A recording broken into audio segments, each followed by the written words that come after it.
Mark நற்செய்தி அதிகாரம் 10 இறை வசனங்கள் 1 தொடக்கம் 12 நிறைவேற. அக்காலத்தில் இயேசு புறப்பட்டு யூதேய பகுதிகளுக்கும் யோர்தான் அக்கரை பகுதிக்கும் வந்தார். மீண்டும் மக்கள் அவரிடம் வந்து கூடினர்.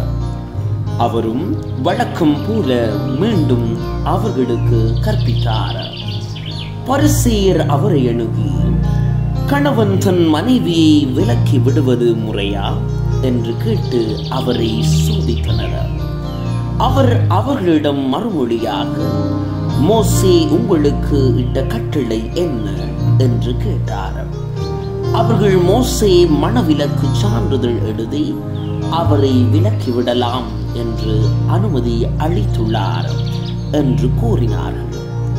அதற்கு இயேசு அவர்களிடம், உங்கள் கடின உள்ளத்தின் பொருட்டே அவர் இக்கட்டளையை எழுதி வைத்தார்.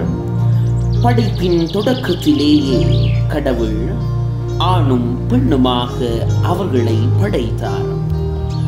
இதனால் கணவன் தன் தாய் தந்தையை விட்டுவிட்டு தன் மனைவியுடன் ஒன்றித்திருப்பான். இருவரும் ஒரே உடலாய் இருப்பர். இனி அவர்கள் இருவர் அல்ல, ஒரே உடல்.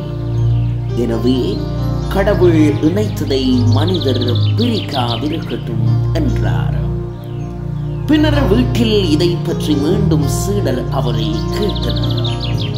இயேசு அவர்களை நோக்கி, தன் மனைவியை விலக்கிவிட்டு வேறொரு பெண்ணை மணப்பவன் எவனும் அவருக்கு எதிராக விபச்சாரம் செய்கிறான்.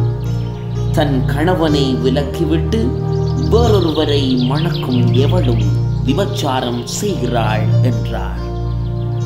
இயேசு கிறிஸ்துவின் நற்செய்தி. கிறிஸ்துவே உமக்கு புகழ்.